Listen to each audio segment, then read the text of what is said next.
Hello friends, welcome to quick learn website. मैंने quick learn में recently एक website launch की है।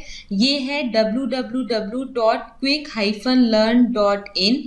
इस वेबसाइट में मैंने जितने भी YouTube में वीडियो डाले हैं उनके सबके नोट्स आपको यहाँ मिल जाएंगे।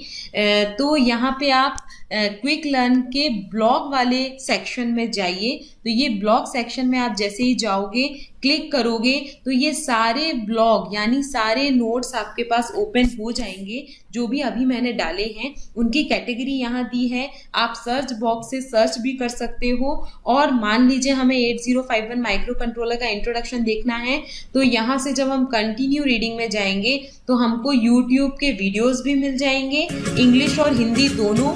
और उसके साथ साथ जितना भी मटेरियल मैंने यूट्यूब वीडियो में बताया है वो सारी चीजें आपको यहाँ पे नोट्स के फॉर्म में मिलेंगी। तो stay continue and keep sharing my video. और इस वेबसाइट को अपने फ्रेंड्स के साथ जरूर शेयर करिएगा क्योंकि आपको और आपके दोस्तों को इससे बहुत help. Hello friends, welcome to quick learn tutorial series. Quick learn tutorial series में आज मैं ये वीडियो उन स्टूडेंट्स के लिए लेकर आई हूँ जो कंटिन्यूअसली कॉम्पिटिटिव एग्जाम की प्रिपरेशन कर रहे हैं। तो उनके लिए एक बहुत बड़ा अनाउंसमेंट है कि लखनऊ मेट्रो रेल कॉरपोरेशन ने यानी यूपी मेट्रो रेल कॉरपोरेशन ने 2021 में 292 पोस्ट के लिए वैकेंसीज निकाली हैं। तो जो स्टूडेंट्स कॉम्पिटिटिव एग्जाम की प्रिपरेशन कर रहे हैं उनके लिए ये बहुत बड़ा अनाउंसमेंट है। तो इसके बारे में इस वीडियो में मैं आपको कंप्लीट जानकारी दूंगी यानी कंप्लीट इंफॉर्मेशन दूंगी लखनऊ मेट्रो रेल वैकेंसीज की, जिसमें मैं आपको बताऊंगी कि टोटल नंबर ऑफ वैकेंसीज यहाँ कितनी निकाली गई हैं, इसका सिलेबस क्या होगा, सिलेक्शन प्रोसीजर क्या है, एलिजिबिलिटी क्राइटेरिया क्या है, एज लिमिट क्या है, ये सारी चीजें मैं आपको डिटेल में बताऊंगी। तो आइए वीडियो स्टार्ट करते हैं। ये हमारे Uttar Pradesh metro rail corporation limited की ऑफिशियल वेबसाइट है जिसमें हम देखेंगे कि उन्होंने 2021 के लिए कौन कौन सी वैकेंसीज निकाली हैं और सारी चीजें मैं आपको डिटेल में एक्सप्लेन करूंगी। तो सबसे पहले मैं आपको बता दूं कि Uttar Pradesh metro rail corporation recruitment 2021 के लिए ये हेल्प डेस्क इन्होंने बनाई है जिसमें कुछ इम्पोर्टेंट डेट्स इन्होंने यहाँ पे शो की हैं। ऑनलाइन रजिस्ट्रेशन स्टार्ट होने वाला है 11 मार्च 2021 से ऑनलाइन रजिस्ट्रेशन स्टार्ट होने वाला है। और एडमिट कार्ड आप लोग डाउनलोड कर सकते हो 10 अप्रैल 2021। और उसके बाद एग्जाम की डेट है 17 अप्रैल 2021। ये 17 अप्रैल 2021 टेंटेटिव एग्जाम डेट है। तो ये 3 इम्पॉर्टेंट बातें थी उत्तर प्रदेश रेल कॉरपोरेशन से जुड़ी हुई, यानी जो हमारे लखनऊ मेट्रो की वैकेंसी निकली हैं उसके लिए ऑनलाइन रजिस्ट्रेशन आपकी 11 मार्च से स्टार्ट हो रहे हैं। एडमिट कार्ड आप 10 अप्रैल 2021 को निकाल सकते हो और एग्जाम की डेट हमारी टेंटेटिव है 17 अप्रैल 2021। अब मैं आपको और डिटेल में इंफॉर्मेशन दूंगी। तो उसके लिए यहाँ पे देखिए, ये हमारा Uttar Pradesh metro rail corporation का पूरा डिटेल मैंने आपके लिए लेकर आई हूँ। तो सबसे पहले आपको मैं बता दूं कि ये जो नोटिफिकेशन निकला था वो इशू किया गया था 3 मार्च 2021 को, यानी अभी 3 मार्च 2021 को उत्तर प्रदेश रेल कॉरपोरेशन ने लखनऊ रेल मेट्रो रेल के लिए वैकेंसीज निकाली थी और उसका अनाउंसमेंट किया था। अब इसका ऑनलाइन रजिस्ट्रेशन स्टार्ट होने वाला है 11 मार्च 2021 को सुबह 10 बजे से। यहाँ पे 10 बजे का टाइम दिया हुआ है। एप्लीकेशन फीस आपको पे करनी पड़ेगी 11 मार्च 2021 से लेकर 2 अप्रैल 2021 तक, यानी लास्ट डेट जो एग्जाम फॉर्म भरने की है वो है हमारी 2 अप्रैल 2021। ठीक है, तो इसके बीच में आप फॉर्म भर सकते हो, यानी 11 मार्च से लेकर 2 अप्रैल के बीच में आप फॉर्म भर सकते हो और अपनी एप्लीकेशन फी पेड कर सकते हो। एडमिट कार्ड डाउनलोड करने की डेट है 10 अप्रैल 2021 और रिटन एग्जाम आपका होगा, यानी रिटन एग्जाम सीबीटी के फॉर्म में होगा, कंप्यूटर बेस्ड टेस्ट होगा। ये हमारी टेंटेटिव डेट इन्होंने दी है, यानी कंफर्म डेट नहीं है, ये प्रीपोन या पोस्टपोन हो सकती है। वो है 17 अप्रैल 2021। तो ये डेट निकाली है लखनऊ मेट्रो रेल कॉरपोरेशन के लिए, यूपी मेट्रो रेल कॉरपोरेशन ने। ठीक है, अब मैं आपको बताती हूँ कि कौन कौन से पोस्ट हैं, कौन सी कैटेगरी के लिए कितनी पोस्ट इन्होंने निकाली हैं। तो सबसे पहला पोस्ट कोड है E01, यानी ये असिस्टेंट मैनेजर की पोस्ट है। इस पोस्ट का जो पे स्केल होगा वो है 50,000 से लेकर 1,60,000, यानी 50,000 से लेकर 1,60,000 इसका ग्रेड पे है। उसके बाद टोटल नंबर ऑफ वैकेंसीज इसके लिए हैं 6 वैकेंसी इन्होंने निकाली हैं। इन 6 वैकेंसी में से 4 वैकेंसी अनरिजर्व्ड के लिए है, यानी जनरल के लिए 4 वैकेंसी हैं, ओबीसी के लिए 1 वैकेंसी है, एससी के लिए 1 वैकेंसी है और वुमेन्स के लिए 1 वैकेंसी रिजर्व है। उसके बाद मैं आपको बता दूं कि मिनिमम क्वालिफिकेशन हमें क्या रिक्वायर्ड है। तो मिनिमम क्वालिफिकेशन चाहिए है बीई और बीटेक। मैनेजर की पोस्ट के लिए हमें बीई और बीटेक चाहिए है। अगर आपने बीई बीटेक इलेक्ट्रिकल से की है तो भी आप एलिजिबल हो, इलेक्ट्रॉनिक्स से की है तो भी एलिजिबल हो, इलेक्ट्रॉनिक्स और कम्युनिकेशन से की है तो भी आप एलिजिबल हो। लेकिन अगर इन तीनों से आपने किसी भी एक से बीई या बीटेक किया है तो आप एलिजिबल हो, लेकिन आपके मिनिमम मार्क्स होने चाहिए बीई और बीटेक में 60% अनरिजर्व्ड के लिए और ओबीसी के लिए, और 50% मार्क्स होने चाहिए रिजर्व कैटेगरी के लिए, यानी एससी के लिए। तो अगर आप बीई बीटेक हो इन किसी भी ब्रांच से, इलेक्ट्रिकल, इलेक्ट्रॉनिक्स और इलेक्ट्रॉनिक्स एंड कम्युनिकेशन, तो ये आपके लिए असिस्टेंट मैनेजर की पोस्ट है जिसकी 6 वैकेंसी है टोटल, और इसके लिए आपको 60% अनरिजर्व्ड और ओबीसी की वैकेंसी है और 50% मार्क्स होने चाहिए एससी के लिए। ठीक है, उसके बाद एज लिमिट है हमारी 21 से 28 ईयर्स। तो ये एज लिमिट आपको दी गई है 1 मार्च 2021, यानी अगर 1 मार्च 2021 में आप 21 से 28 ईयर्स के हो तो आप एलिजिबल हो इस कैटेगरी के लिए या इस एग्जाम के लिए। उसके बाद ये जो मेडिकल स्टैंडर्ड है वो एग्जीक्यूटिव है इस पोस्ट के लिए। नेक्स्ट मैं आपको बता देती हूँ ये नॉन एग्जीक्यूटिव कैटेगरी की पोस्ट कौन कौन सी हैं। तो इसके लिए पहला पोस्ट कोड है NE01, station controller train operator post के लिए। ये जो स्टेशन कंट्रोलर और ट्रेन ऑपरेटर की जो पोस्ट है उसका ग्रेड पे है 33,000 से लेकर 67,300 का, और इसमें बहुत ज़्यादा वैकेंसी हैं, 186 वैकेंसी हैं। इतनी वैकेंसी कभी नहीं निकलती, ये बहुत ज़्यादा वैकेंसी निकली है इस बार, 186 वैकेंसी। इनमें से अनरिजर्व्ड की भी बहुत सारी वैकेंसी हैं, 76 वैकेंसी, EWS के लिए 18 वैकेंसी, OBC के लिए 50, SC के लिए 39, ST के लिए 3 और वुमेन्स के लिए बनाई गई है 37 वैकेंसी। और एक्स सर्विसमैन के लिए 9 पोस्ट हैं, और डिपेंडेंट ऑफ फ्रीडम फाइटर, अगर फ्रीडम फाइटर के कोई बच्चे हैं या डिपेंडेंट हैं उनके लिए 3 पोस्ट जो हैं वो रखी गई हैं। तो ये नंबर ऑफ पोस्ट टोटल कितनी है 186। इसके बाद इसमें मिनिमम क्वालिफिकेशन हमारी क्या होनी चाहिए, तो वो है 3 ईयर इंजीनियरिंग डिप्लोमा। इसमें 3 ईयर का डिप्लोमा होना चाहिए आपके पास, इंजीनियरिंग डिप्लोमा इलेक्ट्रिकल ब्रांच से या इलेक्ट्रॉनिक्स से या इलेक्ट्रॉनिक्स एंड टेलीकम्युनिकेशन से। इसके लिए भी क्राइटेरिया वही है कि आपके डिप्लोमा में 60 मार्क्स होने चाहिए, 60% मार्क्स होने चाहिए अनरिजर्व्ड के लिए, ओबीसी के लिए और ईडब्ल्यूएस के लिए, और मिनिमम 50% मार्क्स होने चाहिए एससी और एसटी कैटेगरी के लिए।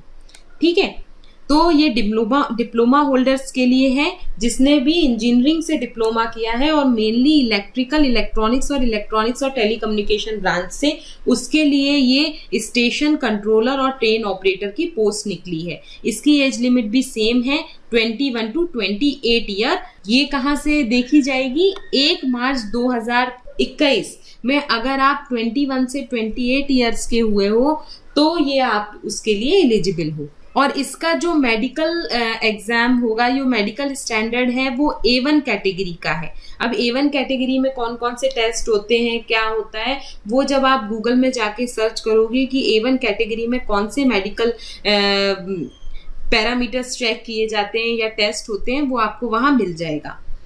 नेक्स्ट है सेकेंड पोस्ट NE02, ये मेंटेनर की पोस्ट है इलेक्ट्रिकल के लिए स्पेशली।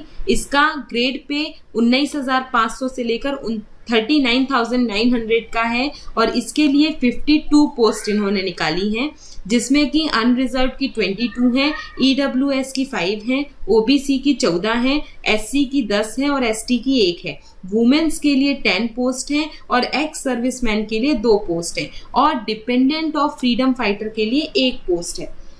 इसके लिए जो क्वालिफिकेशन है वो हमें चाहिए, इसमें ITI चाहिए है। ITI से अगर आपने इलेक्ट्रीशियन ट्रेड से अगर आपने ITI किया है तो आप इसके लिए, इस पोस्ट के लिए एलिजिबल हो। उसमें भी आपके 60% मार्क्स होने चाहिए अनरिजर्व्ड, OBC और EWS कैटेगरी के लिए और मिनिमम 50% मार्क्स होने चाहिए SC और ST कैटेगरी के लिए। ठीक है। थर्ड पोस्ट है, ये भी हमारी मेंटेनर की पोस्ट है, लेकिन ये S&T के लिए है, यानी मैकेनिक ट्रेड के लिए है। अगर आपने इलेक्ट्रॉनिक्स मैकेनिक ट्रेड से ITI किया है तो ये आपके लिए पोस्ट है। इसकी वैकेंसी 24 हैं, 11 वैकेंसी अनरिजर्व के लिए, OBC के लिए 6, EWS के लिए 2, SC के लिए 5, वुमेन के लिए 4 और एक्स सर्विसमैन के लिए 1। उसके बाद नेक्स्ट है, ये भी मेंटेनर की पोस्ट है, ये सिविल वालों के लिए है।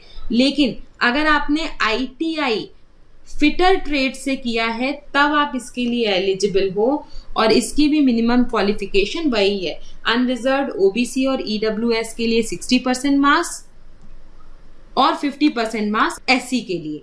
ठीक है। एज लिमिट सबके लिए सेम है, 21 to 28 ईयर। और इसमें जो मेडिकल ग्रेड लगेगा वो, और इसमें जो मेडिकल स्टैंडर्ड लगेगा वो लगेगा B1 कैटेगरी का लगेगा। तो ये कुछ इंपॉर्टेंट पॉइंट्स थे, कौन कौन सी पोस्ट है वो।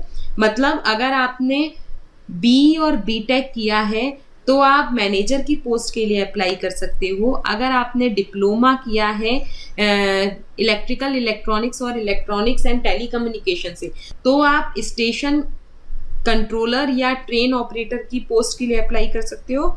उसके बाद अगर आपने ITI किया है इन सारी फील्ड से तो आप मेंटेनर की पोस्ट के लिए अप्लाई कर सकते हो। उसके बाद एक इम्पॉर्टेंट पॉइंट और है, candidate with higher qualification in respective discipline can also apply. अगर आपने, और इसके साथ यहाँ पे एक और पॉइंट बहुत अच्छा दिया है, candidate with higher qualification in respective discipline can also apply. अगर आपने इन पोस्ट के लिए हायर क्वालिफिकेशन भी है आपके पास, यानी अगर ITI के लिए डिप्लोमा भी है तो भी आप इनके लिए अप्लाई कर सकते हो। उसके बाद यहाँ पे इन्होंने दिया है कि जितने भी रिजर्वेशंस हैं, चाहे वो एक्स सर्विसमैन का हो, चाहे वो फ्रीडम फाइटर का हो, चाहे वो वुमेन कैंडिडेट का हो, सब सारे रिजर्वेशन आपके केवल यूपी के कैंडिडेट्स के लिए ही लागू होंगे, अदर के लिए लागू नहीं होंगे। तो सारे जितने भी आपके रिजर्वेशन हैं वो आपके यूपी के लिए लागू होते हैं। उसके बाद यहाँ पे इन्होंने बताया है, उसके बाद एक पॉइंट बहुत इंपॉर्टेंट है कि कैंडिडेट एक से ज्यादा पोस्ट के लिए भी अप्लाई कर सकता है। अगर वो क्वालिफाई कर रहा है तो एक से ज्यादा पोस्ट के लिए भी आप अप्लाई कर सकते हो, लेकिन उसके लिए आपको ये ध्यान रखना होगा कि ये जो रिटन टेस्ट कंडक्ट करेंगे वो एक दिन में भी हो सकता है या अलग अलग दिन डेज में भी ये कंडक्ट करा सकते हैं और डिफरेंट सिटीज में भी कंडक्ट करा सकते हैं। तो ये आपको ध्यान में रखकर पोस्ट अप्लाई करनी है कि अगर आप एक से ज्यादा पोस्ट के लिए अप्लाई करते हो तो वो एग्जाम सेम डे में भी हो सकता है, सेम सेंटर में भी हो सकता है, या फिर डिफरेंट डे में भी हो सकता है और डिफरेंट सिटीज और सेंटर्स में भी हो सकता है। तो ये बहुत इंपॉर्टेंट है। दूसरा आपको ध्यान रखना है कि हर पोस्ट के लिए आपको सेपरेट फी पे करनी है।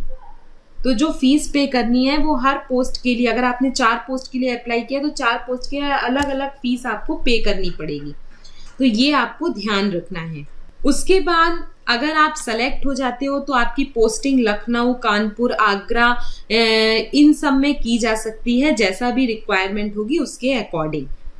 एक और इम्पॉर्टेंट पॉइंट है, जो पोस्ट निकली है मेंटेनर की, यानी NE02, NE03 और NE04 कैटेगरी की, ये तीनों जो पोस्ट निकली हैं, उन तीनों पोस्ट के लिए इन्होंने बोला है कि अगर आपके पास हायर क्वालिफिकेशन है लेकिन अगर आपके पास ITI का स्पेसिफिक ट्रेड नहीं है तो कैंडिडेट इसके लिए एलिजिबल नहीं है।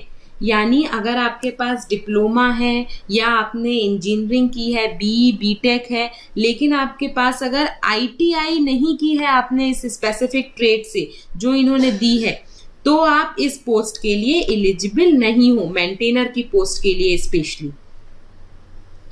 और एक और पॉइंट बहुत इंपॉर्टेंट इन्होंने बताया है कि ये जो एग्जाम डेट इन्होंने बताई है, जो मैंने आपको पहले बताई थी कि 17 अप्रैल को इसका एग्जाम होगा, तो ये एग्जाम डेट अभी टेंटेटिव है, यानी अभी कंफर्म नहीं है, वो प्रीपोन या पोस्टपोन हो सकती है। अगर कोई ऐसे सर्कमस्टेंसेस आते हैं कि हमें चेंज करनी पड़ी तो ये कर सकते हैं। तो ये कुछ इंपॉर्टेंट पॉइंट्स इन्होंने बताए हैं। उसके बाद यहाँ पे इन्होंने बताया है कि सिलेक्शन प्रोसीजर क्या होगी। तो सिलेक्शन प्रोसीजर में इन्होंने बताया है कि असिस्टेंट मैनेजर का जो पोस्ट है जिसका कोड है E01, उसकी 2 स्टेज में प्रोसीजर होगी, 2 स्टेज में सिलेक्शन होगा। पहली स्टेज में रिटन टेस्ट होगा, उसके बाद डॉक्यूमेंट वेरिफिकेशन और मेडिकल एग्जामिनेशन होगा।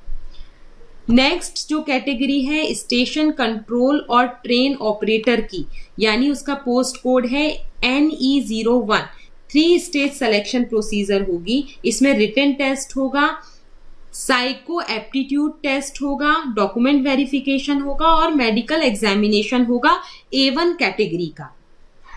उसके बाद जो थर्ड पोस्ट है मेंटेनर की पोस्ट, जिसमें 3 पोस्ट इन्होंने निकाली हैं, NE02, 03 और 04, इनके लिए 2 स्टेज प्रोसीजर होगी। 2 स्टेज में एक रिटन टेस्ट होगा, जैसा कि मैंने आपको बताया था कि कंप्यूटर बेस्ड टेस्ट होगा, CBT होगा, और फिर डॉक्यूमेंट वेरिफिकेशन होगा और मेडिकल एग्जाम होगा जो B1 कैटेगरी का होगा। तो ये सारी चीजें बहुत इंपॉर्टेंट है जो आपको पता होना चाहिए। उसके बाद हम बता देते हैं कि रिटन टेस्ट के बारे में अपन देखते हैं कि ये रिटन टेस्ट कैसा होगा। तो रिटन टेस्ट, जैसा कि मैंने आपको बताया कि इसमें आपके मल्टीपल चॉइस क्वेश्चन पूछे जाएंगे, जो कि objective type computer based test होगा। ये 1 दिन भी किया जा सकता है और 2 दिन भी किया जा सकता है, क्योंकि यहाँ लिखा है objective type computer based CBT for the post will be held on 1 or more days. ठीक है, तो ये क्वेश्चन पेपर जो आपके लिए आएगा वो इंग्लिश और हिंदी दोनों में आएगा। यहाँ पे आपसे मल्टीपल चॉइस क्वेश्चंस पूछे जाएंगे, उनके हिसाब से आपके नॉलेज को जज किया जाएगा। तो एक्चुअली इसमें टोटल 140 क्वेश्चंस होंगे। बेसिकली आपकी ये जो कैटेगरी है E01 और NE01 के लिए, इन दोनों कैटेगरी के लिए जो मैंने आपको बताई थी अभी, उन दोनों के लिए आपको मैनेजर की पोस्ट के लिए और स्टेशन कंट्रोलर वाली जो पोस्ट है उसके लिए 140 क्वेश्चन होंगे। 140 क्वेश्चन सब इक्वल मार्क्स कैरी करेंगे और इन पूरे 140 क्वेश्चन में से 100 क्वेश्चन आपके टेक्निकल बेस्ड होंगे और 40 क्वेश्चन नॉन टेक्निकल होंगे। तो नॉन टेक्निकल में इसमें पूछा जाएगा, इंग्लिश लैंग्वेज पूछी जाएगी, इंग्लिश के बारे में, जनरल अवेयरनेस के बारे में पूछा जाएगा, लॉजिकल एबिलिटी होगी, क्वांटिटेटिव एप्टीट्यूड होगा, और जो भी आपका टेक्निकल फील्ड होगी उसके जो क्वेश्चंस होंगे वो आपकी जो पर्टिकुलर टेक्निकल फील्ड है, यानी अगर आप इलेक्ट्रॉनिक से हो तो इलेक्ट्रॉनिक के क्वेश्चन होंगे, आप इलेक्ट्रिकल से हो तो इलेक्ट्रिकल के क्वेश्चन पूछे जाएंगे, इलेक्ट्रॉनिक से हो तो इलेक्ट्रॉनिक के क्वेश्चन पूछे जाएंगे। तो इस तरीके से 140 क्वेश्चन पूछे जाएंगे कैटेगरी E01 और NE01 में, और टोटल 100 क्वेश्चन पूछे जाएंगे मेंटेनर की जो पोस्ट है उसके लिए। मेंटेनर की पोस्ट के लिए 100 क्वेश्चंस पूछे जाएंगे और जो आपकी मैनेजर की और आपके दूसरी जो पोस्ट है स्टेशन कंट्रोलर की, उसके लिए 140 क्वेश्चन पूछे जाएंगे।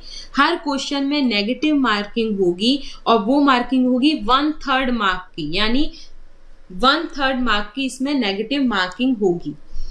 और पेपर का ड्यूरेशन होगा 2 घंटे का। 2 घंटे का पेपर का ड्यूरेशन होगा आपका। E01 और NE01 कैटेगरी के लिए 140 क्वेश्चन होंगे। NE02 और NE04 कैटेगरी के लिए 100 क्वेश्चन होंगे। हर क्वेश्चन में आपके नेगेटिव मार्किंग होगी 1/3 की और इनमें आपके टेक्निकल और नॉन टेक्निकल क्वेश्चंस पूछे जाएंगे। जो टेक्निकल क्वेश्चन होंगे वो आपके जो पर्टिकुलर डिसिप्लिन है उससे पूछे जाएंगे, यानी अगर आप इलेक्ट्रिकल से हो, इलेक्ट्रॉनिक्स से हो तो उनके क्वेश्चन पूछे जाएंगे। और जनरल अवेयरनेस के जो क्वेश्चंस हैं, यानी नॉन टेक्निकल क्वेश्चन में आपको इंग्लिश के, जनरल अवेयरनेस के, लॉजिकल एबिलिटी के, क्वांटिटेटिव एप्टीट्यूड के, इनके क्वेश्चंस पूछे जाएंगे। टोटल 2 घंटे का एग्जाम होगा और ये जो होगा वो आपका कंप्यूटर बेस्ड टेस्ट होगा, यानी एक CBT कंडक्ट होगा। एग्जामिनेशन सेंटर में आपके हो सकते हैं CBT के लिए लखनऊ, ये देखिए दिए हैं, लखनऊ, कानपुर, आगरा, प्रयागराज, वाराणसी, गोरखपुर, मेरठ, झांसी, बरेली, गौतम बुद्ध नगर, ग्रेट नोएडा, ये गाजियाबाद, अलीगढ़, यहाँ कहीं पे भी आपका यूपी में CBT कंडक्ट कराया जाएगा। और आपको लेके क्या क्या जाना है, आपको अपना एडमिट कार्ड लेके जाना है। यहाँ पे देखिए ये दिया हुआ है कि आप जब एग्जाम देने जाओ तो एग्जाम में आपको अपना एडमिट कार्ड कैरी करना है, एक पासपोर्ट साइज की फोटो रखनी है, जो आपने एप्लीकेशन फॉर्म में लगाई है वही फोटो, और एक वैलिड फोटो ID कार्ड रखना है अपने साथ।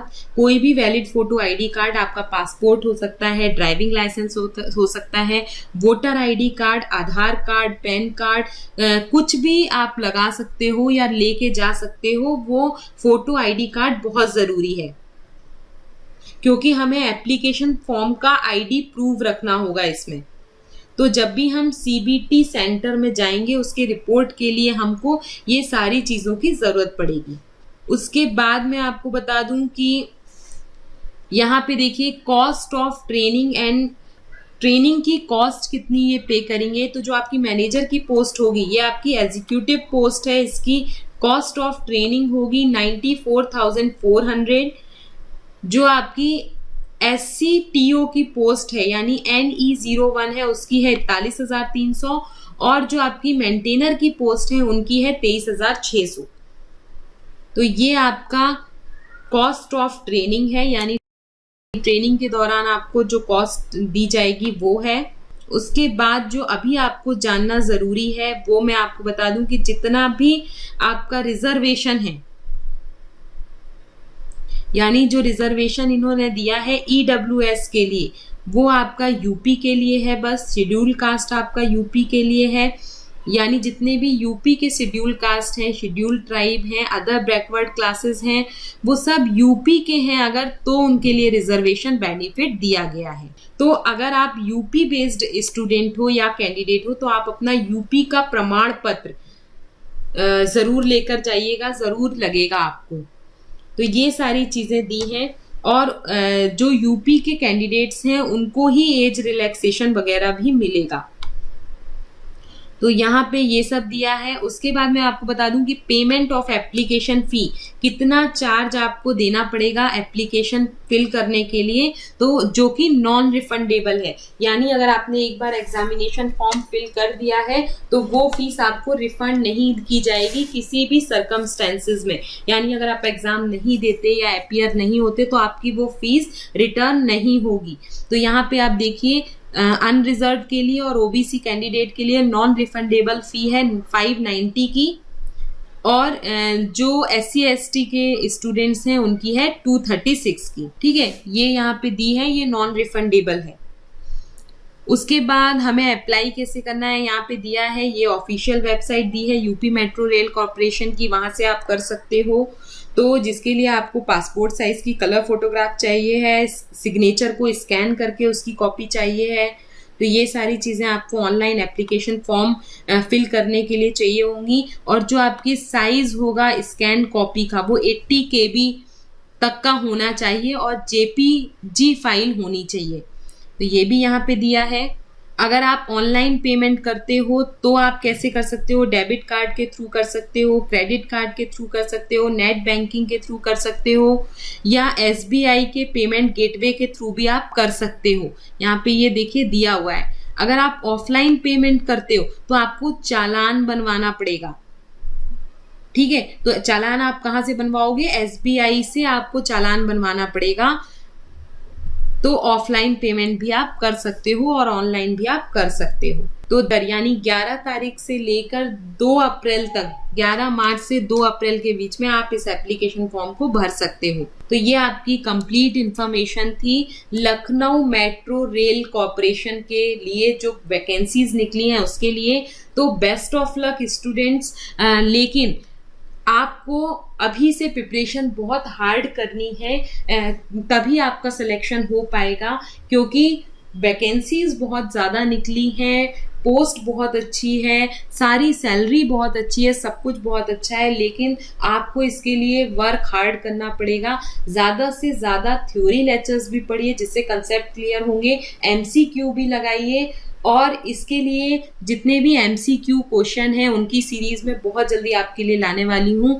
तो आपके जो UPPCL के एग्जाम हैं, दिल्ली ये लखनऊ मेट्रो के एग्जाम है, सबके लिए, सारे कॉम्पिटिटिव एग्जाम के लिए मैं अपनी MCQ सीरीज लाऊंगी। वो आप देखिए, ज़्यादा से ज़्यादा उन क्वेश्चंस को लगाइए, कंसेप्ट समझिए। So best of luck for your exams.